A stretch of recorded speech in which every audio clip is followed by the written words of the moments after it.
സന്നിധി വന്നിട്ട് ഞാൻ വിശ്വാസിയാണ് എന്ന് ഏറ്റു പറയുന്ന സമയത്ത് വെച്ച് ദൈവം നിങ്ങളെ ഏറ്റെടുക്കും. കൈയിടിച്ച് കർത്താവേ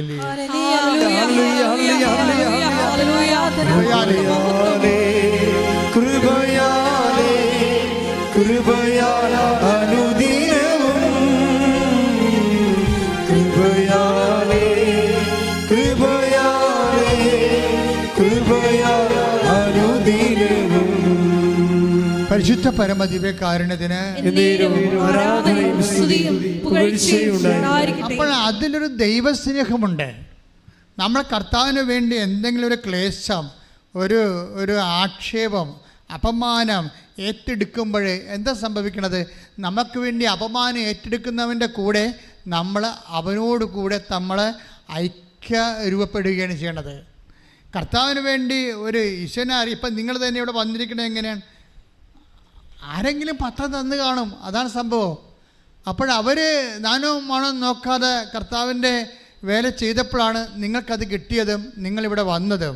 ഇനി സത്യദാസൻ്റെ ജീവിതം ഒരു കാര്യം, ജീവിതം കൈവിട്ട് പോയാലേ ഒരു അവസാന വാക്കല്ല, അവസാന വാക്ക് കർത്താവിൻ്റെ വാക്കാണ്. ഞാൻ ഈ ദിവസങ്ങളിൽ വേറൊരു സാക്ഷ്യം കേട്ട്, അനിഷ, അതായത് അനിഷ വടക്കാഞ്ചേരി തൃശ്ശൂർ. അനിഷയുടെ വിഷയം എന്താണെന്നറിയാവോ? അനിഷ 4.5 കൊല്ലമായിട്ട് അനിഷയ്ക്ക് മക്കളില്ല. 4.5 കൊല്ലമായിട്ട് അനിഷയ്ക്ക് മക്കളില്ല. അപ്പോൾ എന്താ പ്രശ്നം? അവർക്ക് ഈ ഓട്ടോ ഇമ്മ്യൂൺ ഡിസീസ് ഉണ്ട്. ശരീരത്തിന് തിന്നുന്ന ഒരു തരം സംഭവമാണ്, മരുന്നില്ല അതിന്. അപ്പം അതിന് ജീവിതം അത് കോശങ്ങൾ ദ്രവിക്കാതിരിക്കാനും കോശങ്ങൾ തന്നെ കോശത്തെ തിന്നാതിരിക്കാൻ വേണ്ടി ഒരു പ്രതിരോധ മരുന്നുണ്ട്. അതിങ്ങനെ കഴിച്ചു വരുമ്പോൾ പിന്നെ നമ്മൾ വേറൊരു ശരീരമായി മാറും. അപ്പോൾ അതുകൊണ്ട് ഇതിന് പ്രഗ്നൻ്റ് ആകാനൊന്നും പറ്റത്തില്ല. അപ്പോൾ ഡോക്ടർ പറഞ്ഞ് പ്രഗ്നൻ്റ് ആകാൻ പറ്റത്തില്ല, മരുന്ന് നിർത്തിയാൽ നീ മരിക്കും, മരുന്ന് നിർത്തിയില്ലെങ്കിൽ കൊച്ചു മരിക്കും. അപ്പോൾ അതുകൊണ്ട് പ്രഗ്നൻ്റ് ആകാൻ പറ്റത്തില്ലെന്ന് പറയും. അപ്പോൾ പ്രഗ്നൻ്റ് ആകാൻ പറ്റത്തില്ലെന്ന് മനുഷ്യർ പറയുമ്പോൾ അവരെന്താ ചെയ്യണത്? അവർ വന്നിട്ട് ഉടമ്പടി ചെയ്യും. ഉടമ്പടി ചെയ്യുമ്പോൾ എന്താണ്? അമ്മ ഇന്നിപ്പോൾ കേരളത്തിൽ ആരെയും ഇങ്ങനെ ഉമ്മാക്കി കാണിച്ച് പേടിപ്പിക്കാൻ പറ്റത്തില്ല. കേരളത്തിലുള്ളവർ വിശ്വാസമുള്ളവരാണ്. അതെന്താ പറയുക? അവർ പറയും ഞങ്ങൾ അമ്മയുടെ അടുത്ത് ഇത് കാണട്ടെ, അമ്മയെ കണ്ട് സംസാരിക്കട്ടെ എന്ന് പറയും. അപ്പോൾ എൻ്റെ അടുത്ത് ഇവിടെ വന്നു വെച്ചാൽ ഞാൻ പറഞ്ഞു, നീ ഒരു പണി ചെയ്യും, ഞാൻ മരുന്ന് നിർത്താൻ നിൽക്കണ്ട, അത് പ്രസവമൊന്നുമില്ല, ഉടമ്പടിത്തേലും വയറ്റത്തേക്കാൻ പറയും. ഉടമ്പടിത്തേലും ആ സാക്ഷി നിങ്ങൾ കേൾക്കണം. അപ്പോഴെന്നെ സംഭവിച്ചിരിക്കണമെന്ന് വെച്ച് കഴിഞ്ഞാൽ ഇപ്പോഴവളെ ഇരട്ട പ്രസവിച്ചിരിക്കണം. ശ്രുതികട ഹല്ലേലൂയ. അതാണ് ഞാൻ നിങ്ങൾ സാക്ഷ്യം നിങ്ങൾ കേൾക്കണം. സാക്ഷ്യം കേട്ടിട്ട് അത് 2 കൊച്ചുങ്ങളായപ്പോൾ ഡോക്ടർ പറഞ്ഞ് അത് സിസേറിയനാണെന്ന് പറഞ്ഞു. അപ്പോൾ അവൾ പറഞ്ഞു സിസേറിയൻ അല്ല, ഇത് സിസേറിയൻ അല്ല. എന്താ പറഞ്ഞാൽ അവളുടെ മാതാവ് ഉള്ളിൽ നിന്ന് പറയുന്നുണ്ട് സിസേറിയൻ അല്ല, 8ാം മാസത്തിൽ നീ 2 കുഞ്ഞുങ്ങളെയും പ്രസവിപ്പിക്കുമെന്ന് പറഞ്ഞു. 2 പേർ നോർമലായിട്ട്.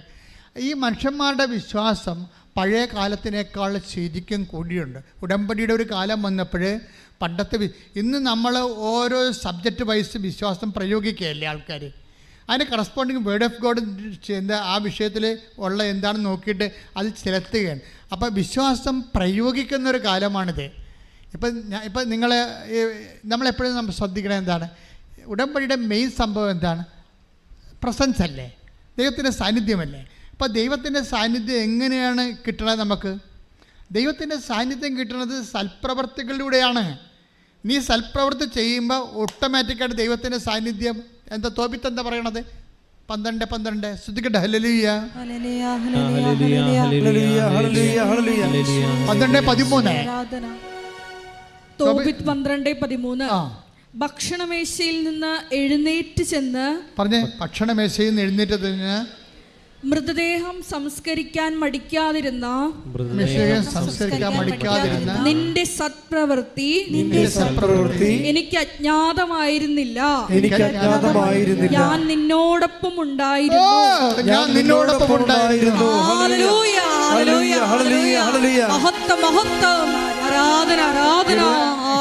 ജ്വലിപ്പിക്കുന്ന വചനമല്ലേ തോബിത്ത് 2:12-13 ഇന്ന് വീട്ടിൽ പോയി വായിക്കണം കേട്ടോ. അതായത് തോബിത്ത് എന്ന് പറയണത് ഒരു താപസനായ ഒരു മനുഷ്യനാണ്. ഇസ്രായേൽക്കാരുടെ കാലത്ത്, ഇസ്രായേൽ തകർന്നു പോയൊരു കാലത്ത് ജീവിച്ച ഒരാളാണ്. അവരെല്ലാവരും ദേവാലയമൊക്കെ ഇടിച്ച് നിരത്തി എല്ലാവരും ഡിയാസ്പൊറയിൽ പോയി ഒളിച്ചോടിയൊക്കെ. ഇപ്പോൾ മണിപ്പൂരിൽ നിന്നൊക്കെ നമ്മുടെ ആൾക്കാർ പോകുന്നില്ലേ മണിപ്പൂരിൽ നിന്ന്? മണിപ്പൂരിലെ അബദ്ധത്തിൽ കേരള സഭയ്ക്ക് അബദ്ധം പറ്റുമെന്ന് ഞാൻ പറയത്തുള്ളൂ. എന്നുവെച്ചാൽ മണിപ്പൂർ ആദ്യമേ തന്നെ വിശ്വാസികളെ ടാർഗറ്റ് ചെയ്തുകൊണ്ട് അവിടെ ബോധപൂർവമായിട്ട് വർക്കുണ്ടായിരുന്നു. ആ സമയത്തൊക്കെ നമ്മൾ പറഞ്ഞത് വർഗീയ കലഹമാണെന്നൊക്കെ പറഞ്ഞുകൊണ്ട് നമ്മൾ യാഥാർത്ഥ്യങ്ങൾ അഭിമുഖീകരിക്കുന്നതിൽ പിന്തിരിഞ്ഞു നിന്ന് എന്തോ താല്പര്യത്തിൻ്റെ പേരിൽ എന്തോ ആയിക്കൊള്ളട്ടെ. ഇപ്പോഴും സത്യം മനസ്സിലായില്ലേ? വിശ്വാസികളെ തിരഞ്ഞു പിടിച്ചവരെ കൊല്ലുകയും അതേസമയം തന്നെ വംശഹത്യ നടത്തുകയും ചെയ്യുന്ന ഒരു ഇവാക്യുവേഷൻ നടപടിയാണ് നടക്കുന്നത്. അത് പലതരത്തിലുള്ള മറ്റു രാജ്യങ്ങളിലൊക്കെ നടന്ന പോലെ, ഒരു കാലത്ത് സിറിയയിലൊക്കെ നടന്ന പോലെയുള്ളൊരു ഇവാക്യുവേഷൻ നടപടിയാണ് ഇന്ത്യയിൽ നടക്കുന്നത്. അത് സ്വാഭാവികമായിട്ട് കേന്ദ്ര ഗവൺമെൻറ് വളരെ ശക്തമായ രീതിയിൽ അവിടെ പ്രവർത്തിച്ചില്ല എന്നുണ്ടെങ്കിൽ ആ മണിപ്പൂർ മിക്കവാറും ഇന്ത്യ മുഴുവൻ അത് ട്രെൻഡാണ്. മണിപ്പൂർ ഒരു ട്രെൻഡാണ്. ഒരു വിശ്വാസ സമൂഹത്തെ തുടച്ചു നീക്കുക എന്നുള്ള ഒരു രഹസ്യ നിഗൂഢമായ അജണ്ടയുടെ ഒരു പരീക്ഷണശാലയാണത്. അവിടെ പ്രതിലോമ ശക്തികൾ വിജയിച്ചുകൊണ്ട് ഒരു വിശ്വാസ സമൂഹം തുടച്ചു നീക്കാൻ കഴിഞ്ഞാൽ ആ തുടച്ചു നീക്കൽ ഇന്ത്യ മുഴുവനും ഉണ്ടാകും. ഇതൊരു പ്രവചനമാണ്, നിങ്ങൾ കരുതിക്കോ. അതുകൊണ്ട് സഭ ഞാൻ കഴിഞ്ഞ ദിവസങ്ങളിൽ ബർത്ത്ഡേ വിഷ് ചെയ്യാൻ വേണ്ടി 2 പിതാക്കന്മാർ ഇവിടെ വന്നു. എൻ്റെ പിതാവും ജെയിംസ് ആനാവർമ്മൽ തിരുമേനിയും, അതുപോലെ തന്നെ കൊല്ലം പിതാവ് പോൾ മുല്ലശ്ശേരി പിതാവ്. അപ്പോൾ ഞാൻ പിതാക്കന്മാരോട് പറഞ്ഞു, പിതാക്കന്മാരെ, ആദിമസഭയുടെ കാലഘട്ടത്തിലേക്ക് നമ്മൾ തിരിച്ചു പോവുകയാണ്. നമ്മളുടെ ഏറ്റവും വലിയ നമ്മളുടെ ഇനിയുള്ള ജീവിതത്തിൽ നിലപാടെന്ന് വെച്ചാൽ ആദിമസഭ യാതൊരു കമ്മിറ്റ്മെൻറ്റും ഇല്ലാതെ ഒരു രഹസ്യ അജണ്ടയും ഒരു അടവ് നയവും ഒന്നുമില്ലാതെ ആത്മാവിൻ്റെ നയത്തിൽ പ്രവർത്തിച്ചതാണ്. ഇപ്പം അടവ് നയത്തിലല്ലേ സഭ പ്രവർത്തിക്കണത്. പക്ഷേ ആത്മാവിൻ്റെ നയത്തിൽ പ്രവർത്തിച്ച ആദിമസഭ 10 വർഷം ജയിലിൽ കിടന്ന കാലത്ത് പ്രാർത്ഥിക്കുന്ന ഒരു സഭയുണ്ടായിരുന്നു. ആ പ്രാർത്ഥിക്കുന്ന സഭയാണ് സഭയുടെ കരുത്ത്. അല്ലാതെ സംഘടിത സഭയേക്കാൾ ഉപരി പ്രാർത്ഥിക്കുന്ന സഭയായിട്ട് സഭ കൺവേർട്ട് ചെയ്തില്ല എന്നുണ്ടെങ്കിൽ നമുക്ക് നിലനിൽപ്പില്ലാത്ത കാലമാണ് ഇവിടെ. നമ്മളെ രക്ഷിക്കാൻ ദൈവം മാത്രമാണെന്നുള്ളത് തിരിച്ചറിയേണ്ട അപ്പോസ്തലന്മാരാണെന്ന് ഞാൻ പിതാക്കന്മാരോട് കാഷ്വാലിറ്റി ആയിട്ട് പറഞ്ഞു. പക്ഷേ പിതാക്കന്മാർ സമ്മതിച്ചു. എന്താ കാര്യം? പ്രാർത്ഥിക്കേണ്ട സമയമാണ്. ഇത് ബിഷപ്പ് ഹൗസിലൊക്കെ ഉള്ള പ്രാർത്ഥനകളെക്കുറിച്ച് അവരെന്നോട് സംസാരിച്ചു. ഞാൻ നിങ്ങളോടും പറയുന്നു, നമ്മൾ കാര്യം കുറ്റം പറയേണ്ട കാര്യമില്ല. അപ്പോൾ കേന്ദ്ര ഗവൺമെൻറ് ആണെങ്കിൽ പോലും അവിടെ കറക്റ്റായിട്ട് ആൾക്കാർ പട്ടാളത്തിൽ നിയമിച്ചിട്ടുണ്ട്. എങ്കിലും അതേസമയം തന്നെ അവിടെ വിശ്വാസവേട്ട നടക്കുകയും ചെയ്യുന്നുണ്ട്. അപ്പോൾ നമ്മൾക്ക് ഈ സമയത്തൊക്കെ പരസ്പരം കുറ്റം പറഞ്ഞ് ആരുടെയും പഴിചാരുന്നതിന് പകരം പരസ്പരം പറ്റുന്ന തരത്തിൽ പ്രാർത്ഥിച്ച് അവരുടെ നടപടിക്രമങ്ങളെയും, ഇപ്പോൾ സെൻട്രൽ ഗവൺമെൻറ് ആയാലും ശരി, അവരുടെ സമാധാനം സ്ഥാപിക്കാനുള്ള ശ്രമങ്ങളെ, സമാധാനം സ്ഥാപിക്കുന്നവർ ഭാഗ്യവാന്മാർ, അവർ ദൈവപുത്രൻ വിളിക്കപ്പെടുമെന്ന് ഈശോ പറഞ്ഞെങ്കിൽ അങ്ങനെ ദൈവപുത്രക്കടുത്ത സമാധാന ശ്രമം ഗവൺമെൻറ്റിൻ്റെ ഭാഗത്തുണ്ടായാൽ അത് ഏത് ഗവൺമെൻറ് ആയാലും ഏത് സംസ്ഥാന ഗവൺമെൻറ് ആയാലും അതുപോലെ തന്നെ പരസ്പരം പറഞ്ഞ് വിഘടിപ്പിച്ച് വീണ്ടും പുണ്ണിനെ ചിരണ്ടി പഴുപ്പിക്കുന്നതിന് പകരം നിങ്ങളെല്ലാവരും അപ്പോസ്തല തീക്ഷ്ണതയോടെ പ്രാർത്ഥിക്കണം. നമ്മളെ പരിശുദ്ധ അമ്മ ജീവനോടെ മധ്യസ്ഥം വഹിക്കുന്ന ഈ സമയത്ത്, അതുപോലെ തന്നെ പരിശുദ്ധ കുർബാന ജ്വലിച്ചു നിൽക്കുന്ന സമയത്ത് മണിപ്പൂരിന് വേണ്ടി എവിടെയെല്ലാം വിശ്വാസത്തിൽ എവിടെയെല്ലാം പ്രശ്നങ്ങളുണ്ടാകുന്നു, വിശ്വാസികൾ എവിടെയെല്ലാം പീഡിപ്പിക്കപ്പെടുന്നു, എവിടെയെല്ലാം രക്തസാക്ഷികളാകുന്നു, അവിടെയെല്ലാം കർത്താവിൻ്റെ കരുണ അപ്പോസ്തലന്മാരുടെ കാലഘട്ടത്തിൽ എന്നതുപോലെ, പരിശുദ്ധാത്മാവിൻ്റെ കാലഘട്ടത്തിൽ എന്നതുപോലെ അപ്പോസ്തലൻ ഇപ്പോൾ കർത്താവേ ഞങ്ങളെല്ലാ സഭകളെയും, മണിപ്പൂരിലെ സഭയെയും നാട്ടിലെ സഭകളെയും അതുപോലെ തന്നെ ലോകം മുഴുവനുമുള്ള എല്ലാ സഭകളെയും കർത്താവെ സമർപ്പിച്ചുകൊണ്ട് കണ്ണുനീരോടെ പ്രാർത്ഥിക്കുന്ന കർത്താവ്, എവിടെയെല്ലാം വിശ്വാസികൾ പീഡിപ്പിക്കപ്പെടുന്നു, എവിടെയെല്ലാം വീടും കൂടെ നഷ്ടപ്പെട്ടവർ ഓടേണ്ടി വരുന്നു, പാലായനം ചെയ്യപ്പെടുന്നു, എവിടെയെല്ലാം വേരുകൾ കർത്താവ് പറിച്ചെറിയപ്പെടുന്നു, തൂത്തെറിയപ്പെടുന്നു, അവിടെയെല്ലാം കർത്താവിൻ്റെ കൃപ പരിശുദ്ധമായ യേശു ക്രിസ്തുവിൻ്റെ വിശുദ്ധമായ രക്തത്താൽ അവരെ വീണ്ടെടുത്തതുപോലെ അവരെ നിലനിർത്തണമേ, സംരക്ഷിക്കണമേ, സൂക്ഷിക്കട്ടെ.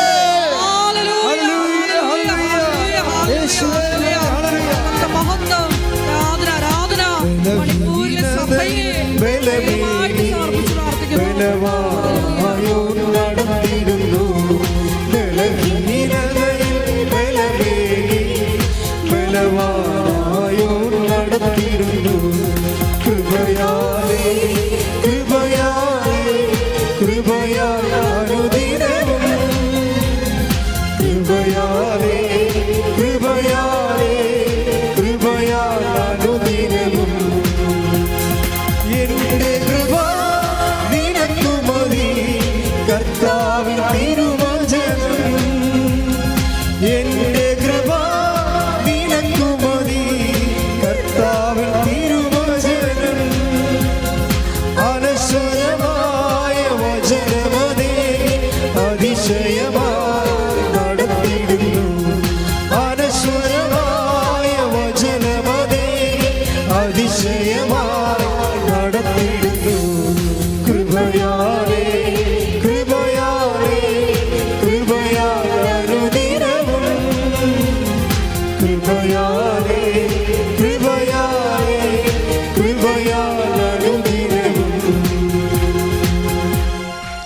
സൽപ്രവൃത്തികൾ ചെയ്യുമ്പോൾ, ഇപ്പോൾ ഉടമ്പടിയിൽ 40% സൽപ്രവൃത്തികളുണ്ട്, 40% ജീവകാരുണ്യ പ്രവൃത്തികളും 40% സുവിശേഷ പ്രവൃത്തികളാണ് ഉള്ളത്.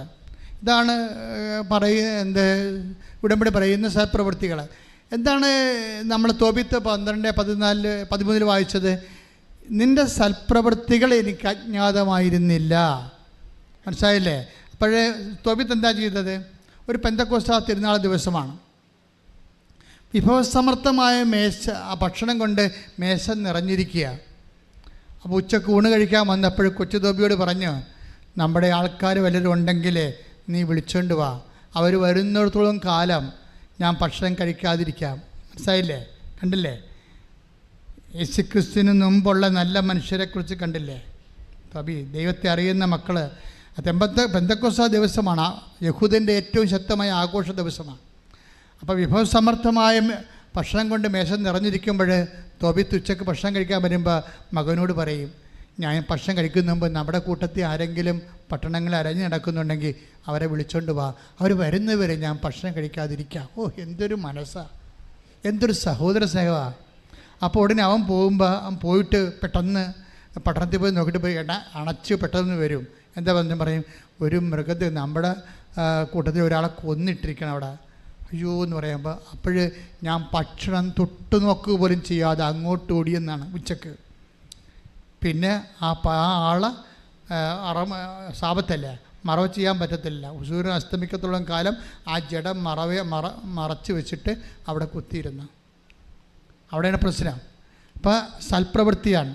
ഇങ്ങനെ നീ ചെയ്യുന്ന സൽപ്രവൃത്തികൾ അത് രഹസ്യമായാലും എനിക്ക് അജ്ഞാതമല്ലെന്നാണ് കർത്താവിൻ്റെ വചനം. ആ സൽപ്രവൃത്തി മാത്രം വായിച്ച് 12-13 ശ്രുതികട ഹല്ലേലൂയ.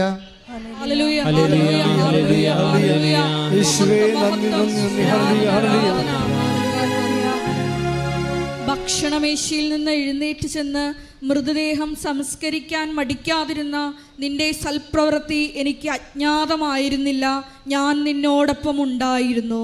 ആ സൽപ്രവൃത്തി എനിക്ക് അജ്ഞാതമായിരുന്നില്ല. കാരണം എന്താണ്? ആ സൽപ്രവൃത്തി നീ ചെയ്യുമ്പോൾ ഞാൻ നിന്നോടൊപ്പം ഉണ്ടായിരുന്നു.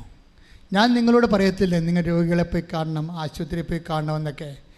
നിങ്ങൾ നഗ്നന്മാർക്ക് വസ്ത്രം കൊടുക്കണം.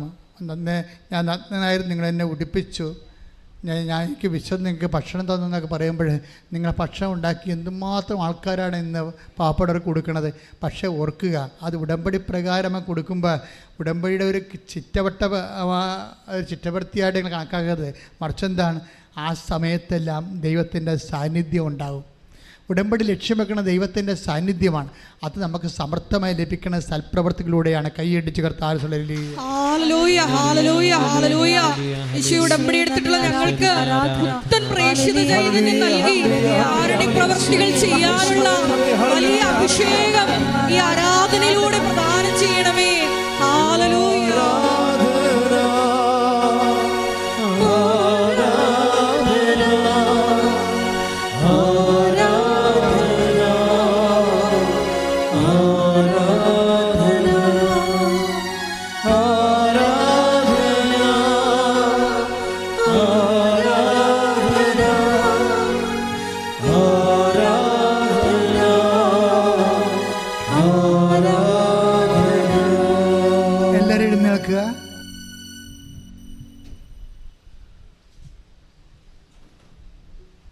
എൻ്റെ പ്രിയപ്പെട്ടവരെ, കഴിഞ്ഞ ദിവസങ്ങളിലെ കൈ നെഞ്ചത്ത് വെച്ചും വയറെ വെച്ചും ശരീരത്തിൻ്റെ വ്യത്യസ്തങ്ങളായ ഭാഗങ്ങളിൽ വെച്ച് പ്രാർത്ഥിച്ചപ്പോൾ ആ പ്രാർത്ഥന കേട്ടപ്പോൾ ഞാനും എൻ്റെ രോഗാതുരമായ സ്ഥലങ്ങളിൽ എൻ്റെ കൈകൾ വെച്ചു, എന്നെ കർത്താവ് സുഖപ്പെടുത്തിയെന്ന് പറഞ്ഞ് ഒരു സാക്ഷി ഇട്ടിട്ടുണ്ട്.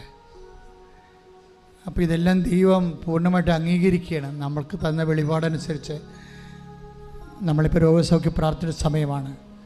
നിനക്ക് എവിടെയാണ് രോഗമുള്ളത്? ഈ ഓൺലൈനിൽ പ്രാർത്ഥന കേൾക്കുന്നവരും ഈ പ്രാർത്ഥന എപ്പോൾ കൂടിയാലും നിങ്ങൾ കൂടുന്ന സമയത്തൊക്കെ നിങ്ങൾക്ക് രോഗമുള്ളിടത്ത് കൈകൾ വെച്ച് പ്രാർത്ഥിക്കാവുന്നതാണ്. ഇപ്പോഴച്ഛൻ പ്രാർത്ഥിക്കാൻ തുടങ്ങുമ്പോൾ എൻ്റെ മക്കൾ കൈകൾ മാറ്റി മാറ്റി വെച്ചുകൊണ്ടിരിക്കണം. ചിലപ്പോൾ 1, 2, 3 രോഗങ്ങളുള്ള മക്കളുണ്ടാകും. അവിടെ എല്ലാം മാറ്റി മാറ്റി വെച്ച് വിശ്വാസപ്രമാണം അറിയാവുന്നവർ വിശ്വാസപ്രമാണം ചൊല്ലിയും അല്ലാത്തൊരു യേശുവേ രക്ഷക എൻ്റെ രോഗങ്ങൾ ഏറ്റെടുക്കണമെന്ന് ആവർത്തിച്ച് പ്രാർത്ഥിച്ചുകൊണ്ട് ഈ രോഗസൗഖ്യമായി നേടാവുന്നതാണ്. ശ്രുതികട ഹല്ലേലൂയ. നല്ലവനായ ദൈവമേ, നിന്റെ ഉന്നതമായ നാമത്തിന് സ്തോത്രം ചെയ്യുന്നു. കർത്താവേ, നിന്റെ വിശുദ്ധ പൗരോഹിത്യത്തെ മഹത്വപ്പെടുത്തണമേ. കർത്താവേ, സഭയിലുള്ള സാന്നിധ്യം പ്രകടമാക്കണം. 36 വർഷം അർപ്പിച്ച കൃപാണ യോഗ്യതയാൽ 36 വർഷം അർപ്പിച്ച കൃപാണ യോഗ്യതയാൽ കൃപാസാൽത്താറെ ജീവനോടെ പ്രത്യക്ഷപ്പെട്ട പരിശുദ്ധ അമ്മയുടെ മാധ്യസ്ഥത്തിൽ കൃപാസാൽത്താറെ പ്രത്യക്ഷപ്പെട്ട പരിശുദ്ധ അമ്മയുടെ മാധ്യസ്ഥത്തിൽ ഞാൻ ഓരോ മക്കൾക്ക് വേണ്ടി ഈ നിമിഷം പ്രാർത്ഥിക്കണം കർത്താവേ. സിസ്റ്റ് രോഗികളുടെ മേൽ നീ കൈവെക്കണമെന്ന് പ്രാർത്ഥിക്കുന്ന കർത്താവേ. കണ്ണിന് കാഴ്ച മൂടുന്നവരെ, കുറയുന്നവരെ കണ്ണുകളെ സ്പർശിക്കണ പ്രാർത്ഥിക്കുന്ന കർത്താവേ. മൂക്കിലെ അഡിനോയിഡ് രോഗികളെ സ്പർശിക്കണ പ്രാർത്ഥിക്കുന്ന കർത്താവേ. ക്യാൻസർ രോഗികളെ സ്പർശിക്കണ പ്രാർത്ഥിക്കുന്ന കർത്താവേ. നടുവെല്ല് എല്ല് വളരുന്നവരെ, എല്ല് ഉന്തിയവരെ അവിടെ എല്ലാം സ്പർശിക്കണ കർത്താവേ. ശരീരത്തിൽ മുഴയുള്ളവരെ സ്പർശിക്കണമേ കർത്താവേ. വായു നാറ്റമുള്ളവരെയും വായു ശിഷ്ടമുള്ളവരെയും വായു ക്യാൻസറുള്ളവരെയും സ്പർശിക്കണ കർത്താവേ. ശ്വാസകോശ രോഗികളെ സ്പർശിക്കണ കർത്താവേ. ശ്വാസകോശ രോഗികളെ, ഹൃദയ രോഗികൾ, പ്ലീഹ രോഗികളെ, കരള് രോഗികളെ സ്പർശിക്കണ കർത്താവേ. കർത്താവിൻ്റെ വിശുദ്ധമായ രക്തം, വിശുദ്ധമായ വിശുദ്ധ രക്തം കർത്താവ് ശരീരം തളിക്കപ്പെടട്ടെ. കർത്താവിന് ഉന്നതമായ നാമത്തിൽ സഭയുടെ അധികാരത്തിൽ കുശിൻ്റെ അടയാളത്തിൽ ഉള്ളംകാലം മുതൽ ഉച്ചവരെ കർത്താവിൻ്റെ രക്തം നിറട്ടെ. വാതരോഗികളെ, വിസർപ്പ രോഗികളെ, സോറിയാസിസ് രോഗികൾ, പിസ്റ്റുലായ രോഗികൾ, PCOD രോഗികൾ, RSS രോഗികളെ, മക്കളില്ലാത്തവർ കർത്താവേ, കർത്താവേ, ഓട്ടിസത്തിൻ്റെ രോഗമുള്ളവർ കർത്താവേ, ഹൈപ്പർ ആക്ടിവിറ്റി ഉള്ളവർ കർത്താവേ, അപസ്മാര രോഗികൾ, ത്വക്ക് രോഗികളെ, യേശുവിൻ്റെ ഉന്നതമായ നാമത്തിൽ സഭയുടെ അധികാരത്തിൽ കുരിശിൻ്റെ അടയാളത്തിൽ മാരക രോഗങ്ങൾ, തീരവേദികൾ, യേശുവിന്റെ നാമത്തിൽ മനോരോഗങ്ങൾ മാറിപ്പോകട്ടെ. ശ്രദ്ധിക്കട്ടെ.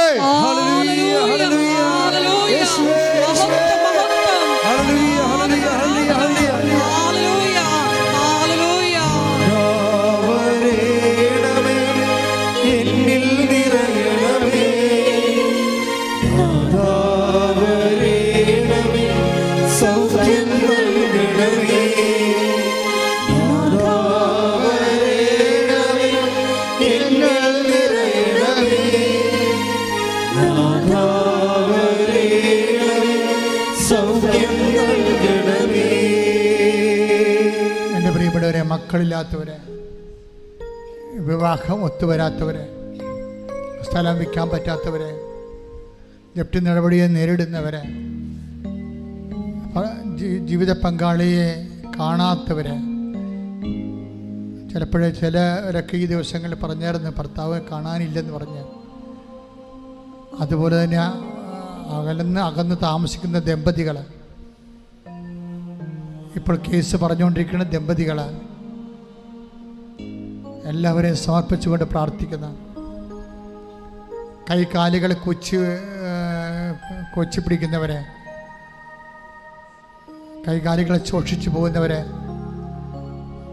തല വലിയ ഉടവിൽ ചെറിയ കുഞ്ഞുങ്ങൾ, ഉടൽ വലിയ തല ചെറിയ കുഞ്ഞുങ്ങൾ, കിടപ്പ് രോഗികളെ കുഞ്ഞുങ്ങൾ, മറിഞ്ഞ് തിരിഞ്ഞ് കിടക്കാത്തവർ, നിരങ്ങാത്ത കുഞ്ഞുങ്ങൾ, ഗർഭിണിയുടെ ഫ്ലൂയിഡ് കെട്ടിക്കിടക്കുന്നവർ, ഗർഭിണികളിൽ കൺവെൻഷൻ രോഗമുള്ളവർ, കുഞ്ഞ് പുറത്തേക്ക് വന്നുകൊണ്ടിരിക്കുന്ന അവസ്ഥയിൽ കിടപ്പ് രോഗികളാണ് ഗർഭിണികൾ, മക്കളില്ലാത്തവർ, ഗർഭിണികൾ, ഗർഭസ്ഥ ശിശുക്കൾക്ക് രോഗമുള്ളവർ കർത്താവ് സ്പർശിക്കണേ. കർത്താവ് മുടി വല്ലാണ്ട് കൊഴിയുന്നവർ, ഉറക്കമില്ലാത്തവർ, ശരീരം ചൂടാകുന്നവർ, എപ്പോഴും കലഹമുള്ള ഭവനങ്ങൾ എല്ലാം കർത്താവേ, ഞാൻ നിനക്ക് മുമ്പേ പോവുകയും പിത്തളവാതിൽ തകർക്കുകയും ഇരുമ്പോടാമ്പിൾ ഒടിക്കുകയും മലകൾ നിരപ്പാക്കുകയും ചെയ്യുന്ന ദൈവത്തിൻ്റെ ശക്തി ചൈതന്യം നിന്നിലേക്ക് ആവശ്യപ്പെട്ട് കർത്താവിനെ സംരക്ഷിക്കട്ടെ.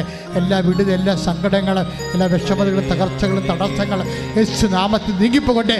ശ്രുതിക്കട്ടെ.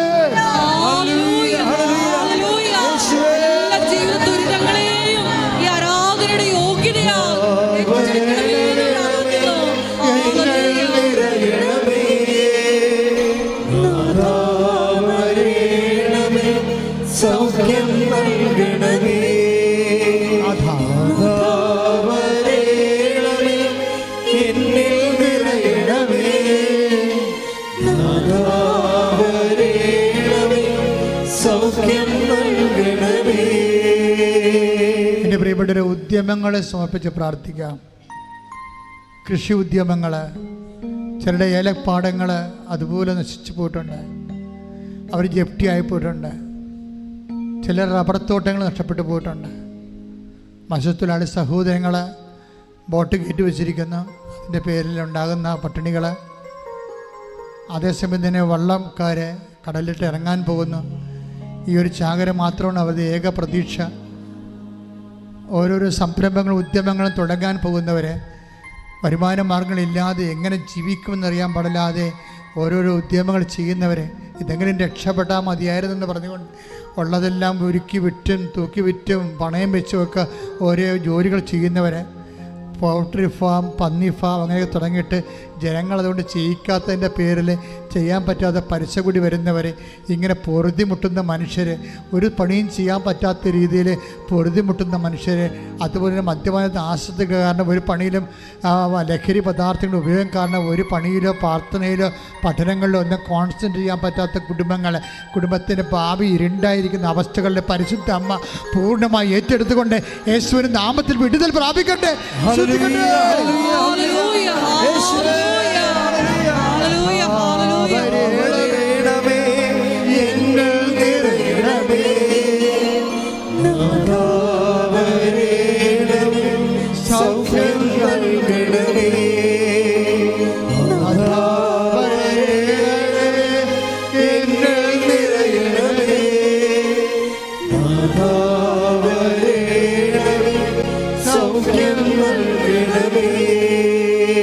പരിശുദ്ധ പരമ ദിവ്യകാരുണ്യത്തിന്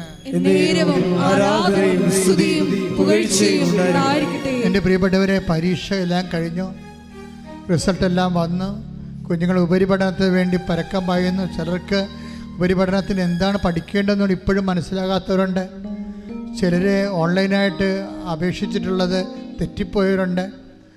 ചിലർ ഒരു സ്ഥലത്ത് മാത്രം അപേക്ഷിച്ചിട്ടുണ്ട്, പല സ്ഥലത്ത് അപേക്ഷിക്കുന്നതിന് പകരം ഒരു സ്ഥലത്ത് മാത്രം അപേക്ഷിച്ചിരിക്കുന്നവരുണ്ട്. ഇങ്ങനെയെല്ലാം പലതരത്തിൽ വിഷമിക്കുന്നവർ, ചിലർ ഓഫർ ലെറ്റർ വന്ന് പൈസയും കൊടുത്ത് വിസ വന്നിട്ടില്ല. ചിലർക്ക് തിരിച്ചു പോയവർ തന്നെ അവർ യഥാർത്ഥത്തിൽ ജോലിക്ക് പ്രവേശിക്കാൻ കഴിഞ്ഞിട്ടില്ല. അവിടുത്തെ പരീക്ഷ എഴുതിക്കൊണ്ടിരിക്കുന്നവരും എഴുതാൻ പോകുന്നവരും അതിൻ്റെ റിസൾട്ട് പ്രതീക്ഷിക്കുന്നവർ, നാട്ടിൽ OIT IELTS MOHും ആദ്യം PSC ഒക്കെ എഴുതിയിരിക്കുന്നവർ, റിസൾട്ട് പ്രതീക്ഷിക്കുന്നവർ, ഇങ്ങനെ ഓരോരോ തരത്തിലും ബാങ്കിൽ അന്വേഷിച്ചിട്ട് പണം കിട്ടാതിരിക്കുന്നവർ, അടുത്ത കുഞ്ഞിനെ പഠിപ്പിക്കാൻ മാർഗമില്ലാതിരിക്കുന്നവർ, ഇവിടെ പോകുന്നുള്ള ജീവിതത്തിൻ്റെ മുന്നിൽ അന്താളിച്ചും പകച്ചും നിൽക്കുന്നവരെ പരിശുദ്ധാത്മ നിറയാൻ വേണ്ടി ഇടിമിന്നൽ പോലെ ശ്രദ്ധിക്കട്ടെ. ഹല്ലേലൂയ,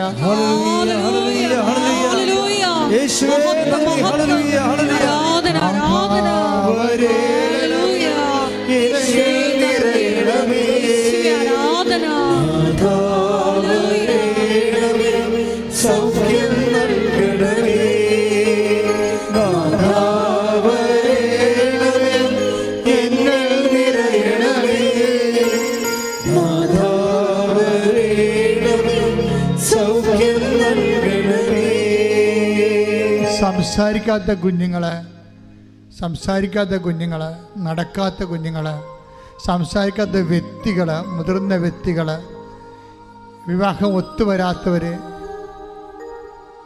എല്ലാവരെയും സമർപ്പിച്ചുകൊണ്ട് പ്രാർത്ഥിക്കുന്നു. കടകമ്പോളങ്ങളും വ്യാപാരശാലകളിലും പണം മുടക്കിയിട്ട് പണം തിരിച്ചു കിട്ടാത്തവർ, കച്ചവടമില്ലാത്തവർ,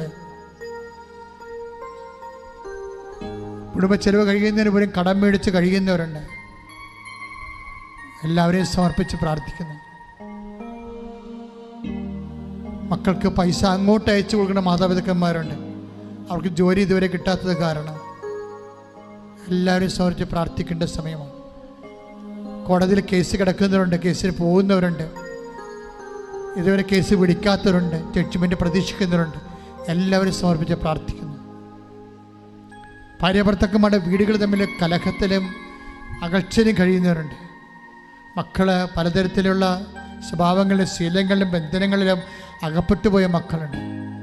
കുടുംബത്തിന് മക്കൾ നഷ്ടപ്പെട്ടവരും മക്കൾക്ക് കുടുംബം നഷ്ടപ്പെട്ടവരുമുണ്ട്. എന്ത് ചെയ്യണമെന്ന് അറിയാൻ പാടില്ലാതെ കുഴങ്ങിയിരിക്കുന്ന നരകതുല്യമായ ജീവിതാവസ്ഥയിൽ കടന്നു പോകുന്നവരുണ്ട്. എല്ലാവരും സമർപ്പിച്ചുകൊണ്ട് പരിശുദ്ധ അമ്മയുടെ മധ്യസ്ഥത്തിൽ സമർപ്പിച്ചുകൊണ്ട് ഈശോയുടെ വലിയ സത്യവിലേക്ക് ആവശ്യിക്കാൻ വേണ്ടി ഇടിമുഴക്കം പോലെ ശ്രദ്ധിക്കട്ടെ.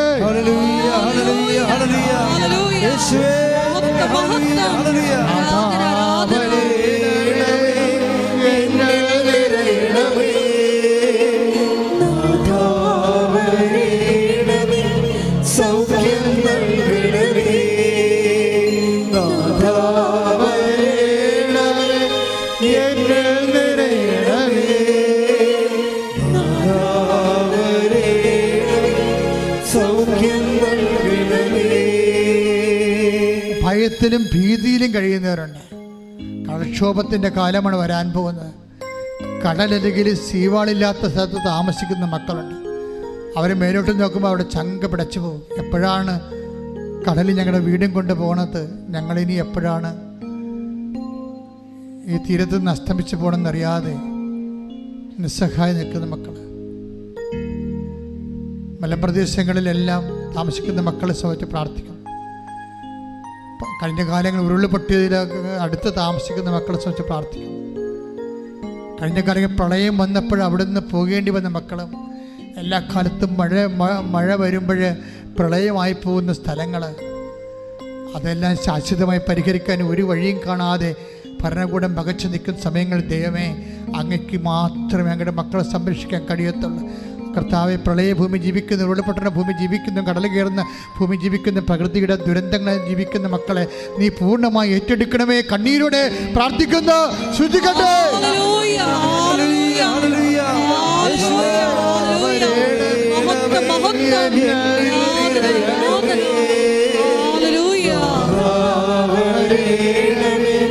സൗഖ്യം നൽകണമേ. നാഥാ വരേണമേ, എന്നിൽ നിറയണമേ. നാഥാ വരേണമേ, സൗഖ്യം നൽകണമേ. ഇന്നത്തെ ധ്യാനത്തിൻ്റെ ഏറ്റവും വലിയ വെളിപാടുകൾ ഒന്നായിരുന്നു, I will remain statue in your own soil.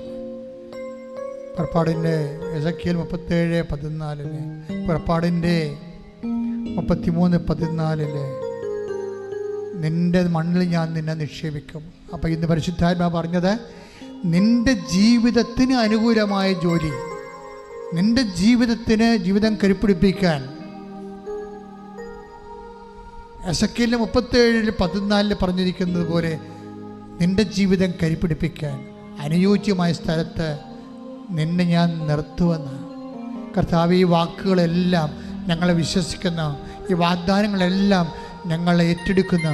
അതിനുവേണ്ടി സൽപ്രവൃത്തികൾ ചെയ്യുമ്പോൾ തോബിത്തിൻ്റെ 12:13 അനുസരിച്ചുകൊണ്ട് നിൻ്റെ സാന്നിധ്യം, നിൻ്റെ സൽപ്രവൃത്തികൾ എനിക്ക് അജ്ഞാതമായിരുന്നില്ല, ഞാനവിടെ ഉണ്ടായിരുന്നു പറഞ്ഞ കർത്താവ് സാന്നിധ്യം എല്ലാ മക്കളുടെ ജീവിതത്തിൽ കർത്താവ് അങ്ങയുടെ സാന്നിധ്യമായി നിറഞ്ഞു നിൽക്കണമേ. എല്ലാവർക്കും അവരുടെ ജീവിതത്തിന് ആവശ്യമായ ഉപരി വിദ്യാഭ്യാസത്തിൻ്റെ അഡ്മിഷൻ കിട്ടാനും കർത്താവ്, ജോലി ലഭിക്കാനും പരിശുദ്ധമ്മയുടെ മധ്യസ്ഥത്തിൽ യേശുവിന്റെ നാമത്തിൽ സമർപ്പിച്ചുകൊണ്ട് സ്തുതിക്കട്ടെ. ഹല്ലേലൂയ, ഹല്ലേലൂയ. വരേണമേ, എന്നിൽ നിറയണമേ.